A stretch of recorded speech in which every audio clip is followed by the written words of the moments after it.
Yes, good morning and welcome. It's that time when we take a look at the headlines on the dailies and in other news outlets, like we always do right here on Power Breakfast. Remember, the hashtag to use is Power Breakfast. Our Twitter handle is at Citizen TV Kenya. My Twitter handle is at Fred Indimuli. I'm privileged to have in studio this morning, let me start from my right, Kimani Wamatangi, Senator, Kiambu County. Karibu sana. On my left, I do have Kipruto Rapkirwa, Deputy Party Leader, ANC, a Senate candidate for Trans Nzoia. Karibu sana. And next to him, we have Gakure Monyo, Deputy Governor, Murang'a County. Good to have you, sir. Morning. A quick look at the headlines as I had read before. Musalia drops ballot bomb as IEBC calls talks. Opposition demands cancellation of vote printing tender. Now, this is the biggest headline. It is also the main headline on the Standard. Ballot row throws poll into a spin. IEBC says it will fly a team to witness and confirm printing, as well as demands tender cancellation and resignation of poll chiefs. We'll be looking at that story. But let's start off with other headlines that may not necessarily strike as much attention or get as much reaction as they should. And that probably one of the biggest, still on the front page of the Daily Nation. Boy in locked car was beaten to death. Yeah. Now, the 9-year-old boy found dead inside a car at a bar parking yard in Bungoma was most likely bludgeoned to death. Going by post-mortem results, he had severe injuries in the head, stomach and chest that were probably inflicted with a blunt object. A medic privy to the post-mortem told this particular publication. Now, some of these headlines usually do not receive as much attention as they should. No. But if it were in any other jurisdiction, probably that would have been the splash on the front page. A young boy being killed and the body found inside a car. The other very interesting headline, and this one probably just to lift up spirits, is on page 3 of the Daily Nation. Separated Siamese twins leave hospital today. The Siamese twins separated at Kenyatta National Hospital will be discharged this morning, nearly 8 months after the delicate and historic surgery. That's another very interesting headline that probably, let's start there, that some of these things, and you can see the kind of even the prominence given to the fire in London. Yes. By the Daily Nation. There's a local paper here that even despite the politics was still able to highlight one of the biggest stories internationally. But what's the problem with the way news outlets in Kenya treat the news? We seem to always give prominence, and I say this knowing fully well that I do come from the media as well, that we tend to give prominence to the politics and more politics and the exchanges between Jubilee and NASA and vice versa. So that I think that's really an issue of concern. Let me say concern because the media itself should realize that that the part played by the media in determining the national direction or the national psyche as to how people see things and perceive them and act is huge. You know, I think that is one point that has been lost to the media for a long time. The media is very influential, by the way, very influential. So that if you decide to carry a certain story in a certain way for a long time and continue to hammer it, you can change direction of how the outcome of that matter will be. And I think, unfortunately, this culture eventually has turned our country into what we are now. Because if you realize, and you can take this to the bank, on the 9th of August, after the election, once the results are announced, we will immediately go into hype again and into full blast about 2022. Yes. And we'll still come. And the headlines will still be political. And the headlines will be that way about 2022, and we will continue for the next 5 years. And I think that is something that we need to deal with, because if you look, like you've said very correctly, you see, we have got good news there. We've got news of those Siamese twins who are separated. Positive news about several other things. The fire in London, like you said. But the catcher is on the politics of IEBC and the ballot boxes, and I'm sure we'll be having time to discuss that. But in a nutshell, to say that besides balancing between what really sells, because I think then that's one of the other major considerations by the media, that what will capture the attention of the people and make them prone to buy the papers is when you splash much on the politics. Yes, but of course it is said that the real point of politics is so that people can have leaders who can actually come and help assist in terms of improving security in this case of criminal action, improving healthcare in case of this the story about the Siamese twins. Yet we focus more on the politics and the processes within our political exercises instead of what really matters. Do you think the media is missing out on an opportunity to actually drive the proper discussions that we should be having? Well, I think thank you for this opportunity. I think the media is just a reflection of our society. If you went to any office this morning, you realize that the talk is about politics, and the people even know who is going to vote for who. And that is what Kenyans are talking about. There is no way you can stop Kenyans from talking about politics for the balance of this month and next month, and even up to the 8th of August. We've become a political nation for so many years. I think since the advent of multipartyism, it has been politics, one thing after the other. 4 against 1. Multi-party against those who are for single party. The last time it was voting against the referendum against the Hague. This time it has been UNGA and a bit of working and a bit of this.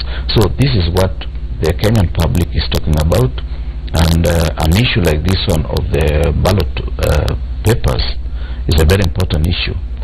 Any media house missing on that particular point would actually be missing the essence of this particular election. Yeah. Okay, Abwanagakure Monyo, of course, you can see a very commendable attempt by the Daily Nation on the front page to highlight one of the biggest news internationally. This is very rare that a local daily highlights a fire incident in London, however big it is, because we do have tragedies in Kenya as well, and we are facing one currently where a building came down just here in Nairobi. Yet that story, in as much as very few people, only about 2 we understand, passed on, but I can't even seem to trace the story. Well, it's good that you can see the highlight on the London Tower fire. And it's sad, and the 12 who perished, may Almighty God rest their souls in eternal peace. You can also see the story of the boy, the boy who was beaten up and locked in a car in Bungoma. But what the headline is what will catch someone's eye. You know, newspapers are sold by vendors as people drive to work.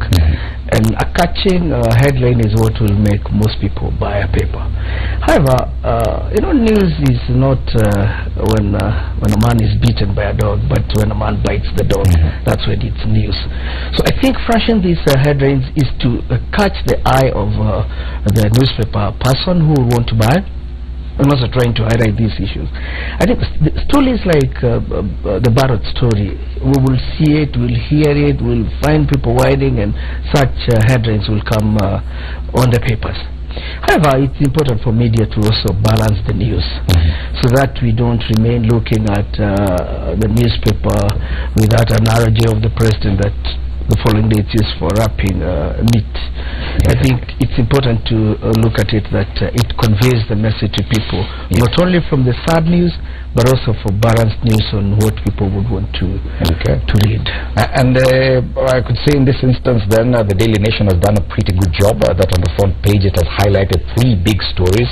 Of course, the ballots issue, which is one of the, not one of the, it's actually the biggest talking point today and the entire week it has been, but finding space to highlight what is happening internationally, as well as another human interest story there where a young boy has been killed.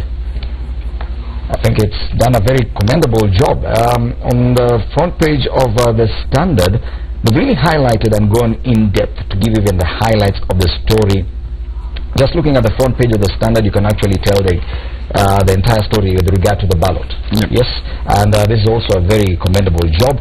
Plus, the other thing highlighted on the front page of the Standard is that work has started on the Kabarak 45 billion shilling hospital, which is something also very commendable. That we could actually get a referral hospital, another referral hospital in Kabarak, which is very close to Nakuru. Some of these things are what we should be discussing even more. I don't know what kind of vision that the former president had, Daniel Moi, when he started the Kabarak complex itself. But for all the things that he's blamed for in his 28-year rule, and for all the misgivings that the country may have, or people may have from his regime, I think one thing that stands out is that he has done, of course he did a lot of other things which are very commendable and which have helped a lot of people. But on this one establishment, I think he had a great vision, I must say that, because it is said in entrepreneurship, in leadership, that you start with the end in mind and then work backwards to it. But the things he has done around Kabarak, the establishment of that primary school just next. I've been to the place, and then the Kabarak High School, and then the university, and now the referral hospital. I think it was a big dream, and because God has blessed him with the years to live, I believe at the end of this, and I really pray for him that he lives to see this actualized and probably go and cut the tip when it is fully done. He had a great vision in this, and it is one way, a very big way to give back to community and to society. I think this will live as a monument, as a remembrance. I would only compare. There's an entrepreneur, the famous Dale Carnegie, who spent his life in enterprising. When he started working, he said, "I want to spend the first half of my life making a lot of money, and I want to spend the last half of my life giving it all away."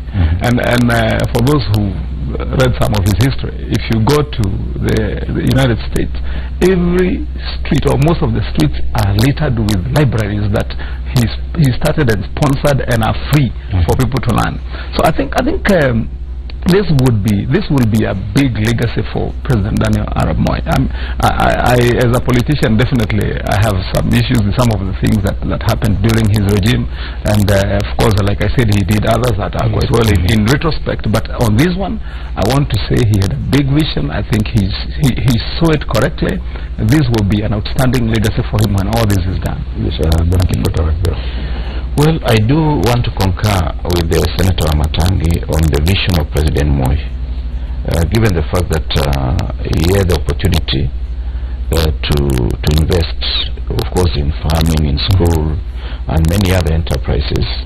This is a landmark statement that he has made, and we do wish him well, and we wish also his children well, and we hope they will pick from where Mzee leaves this kind of investment.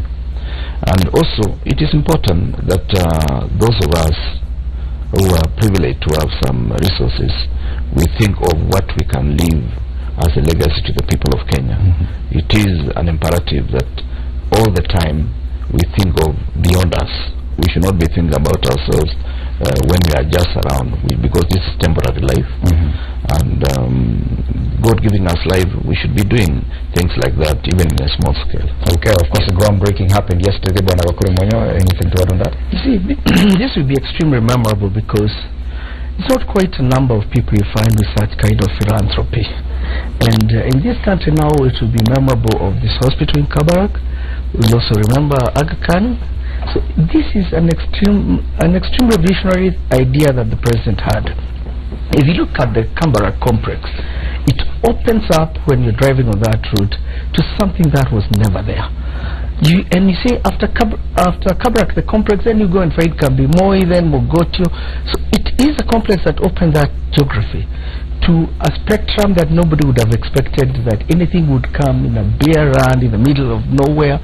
And now you can imagine with that hospital, people from Upper Baringo, people from Southie, people from Nakuru and all that geography would not have to struggle to come to Kenyatta or to struggle to queue at PGH Nakuru, but they will have a facility that they will have near them in memory of what His Excellency the President of Moi did in his times. Okay. Let's now go back and talk about politicians. And there's a very interesting story, I think, on page 10 of the Standard and also on page 2 of the Daily Nation. Let's start off with the Nation, and it says, MPs skipped Geneva talks for shopping, claims Atwoli. That's on page 2 of the Daily Nation. Several MPs and senators are on the spot following reports that they are joyriding in Switzerland instead of taking part in the International Labour Organization conference. Now, this is according to Francis Atwoli, the COTU Secretary General, who accused the lawmakers of pocketing allowances running into millions of shillings only to go to Geneva on a shopping spree. And he says that no lawmaker in the Kenyan delegation has attended any plenary session during the 2-week conference. I've read the story on page 10 of the Standard. It's exactly the same. Wow. Yeah. What does he say about your colleagues? That at this time, 53 days to the elections, there's so much that they can still contribute, whether or not they're coming back as as leaders. But surely, well, I've not been to this particular conference, so I really don't know what's happening. But if at all none of the parliamentarians have attended any session, even if you were in Switzerland, if you're among them. I know. I mean, I have my own work plan, and when I do things seriously. I'm a serious human being, either in politics or in my life. And so when I say I'm going for a conference, then I go for the conference. But that notwithstanding is not what you're talking about. It's interesting. Let me say it is interesting. The only reason why I'm commenting on it with reservation is because it's coming from Atwoli. and you know, Atwoli sometimes has this legacy and history of saying things, you know, sometimes from this end of the mouth. It is not the first time we've had Yes, I know. That's why I say it is because it's coming from Atwoli, so I cannot be able to put my thumb on it. You know your colleagues. But however, yes, it's an issue of big concern, and I think it is important that particular issue be addressed even in the future, so that there is a way of requiring validation. For example, if a team has not only legislators but everybody in government, if it is the ministries, if it is the legislators, if it is the members of county assemblies, you know, because when they go out there, they go to contribute and bring value back to the country. But there has to be a way of holding to account those who have attended those kind of conferences. What value do they bring back?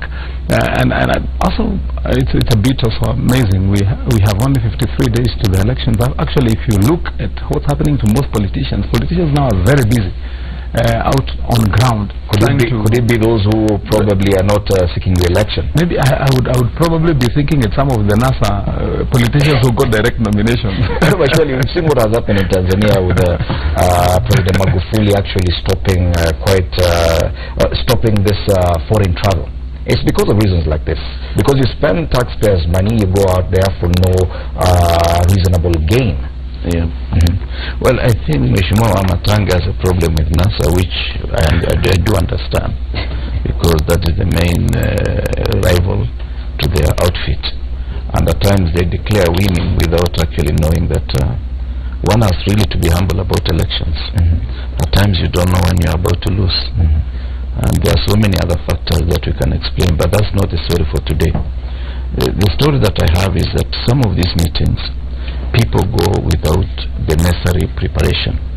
I remember even when I was in the ministry, you'd find that people are members of the delegation, and at times the brief that you are given is totally relevant to the events that you are going to meet on the ground. And we may be blaming these gentlemen and ladies who went to for that meeting, but at times you are conscripted into a delegation without the necessary preparedness, and when you get there, and whose fault is this? is the fault of the organizers. And this is something we should be thinking fundamentally as a nation.